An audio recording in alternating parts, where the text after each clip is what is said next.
The number one story out there around the NFL right now, it's Aaron Rodgers. What else could it possibly be? So Green Bay Packers president Mark Murphy, who has said maybe everyone should talk less, that's not a good thing the more we talk, has said more things about Aaron Rodgers, now calling him, quote, a complicated fella. Now, based on the national reaction to this, I think it's a little bit overblown.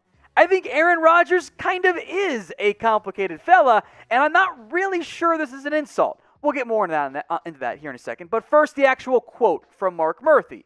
Quote, I am often reminded, though, of Ted Thompson. As most of you know, just a great general manager, passed away earlier this year. Thompson often talked about Aaron, that he's and it wasn't just Aaron, a lot of different players. He would say he's a complicated fella. So I'll just say that. I don't think this is much of a dig at Aaron Rodgers. I think the things he's done over his life and over his NFL career are at times rather complicated. But I do know this much. Green Bay's got to figure this out. Because in general, you don't want to alienate your franchise quarterback. And I think at some level, that's what's going on in Green Bay right now. There are very clearly issues between Rodgers and between the Packers. They've got to figure that out.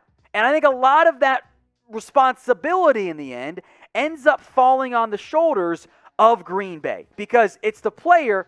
Yes, he's supposed to be a good teammate and everything, whatever. It's ownership's job to make sure that the player, your superstar, number one quarterback, your future Hall of Famer, is happy, especially when he's coming off an MVP season. So we'll talk more about that here in a second. But first, I want you guys to describe Aaron Rodgers in one word. Is it complicated? Maybe it's quirky. Get your votes in for me right now in the comments section.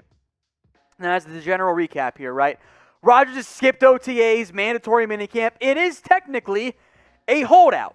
You're supposed to be at mandatory minicamp. Rodgers was not. It's mandatory. He's not there. That is a holdout through and through.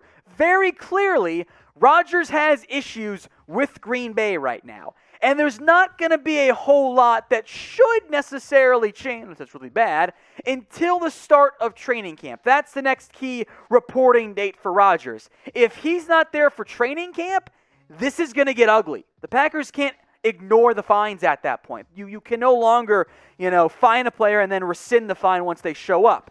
Player's not there at camp, he's losing money every single day. And there is a lot of money to be lost by Aaron Rodgers. There's been speculation of, he could retire, save a little bit more, and then return later on in the year, which would be almost the nuclear option for all those sides. But Green Bay's got to figure this out. If Rodgers is unhappy, then trade him. If he's going to stick around, well, then figure out a way to keep him happy, right? So what do you think? Will Aaron Rodgers play for the Green Bay Packers this season? Get your votes in for me in the comment section. 1 for yes or 0 for no.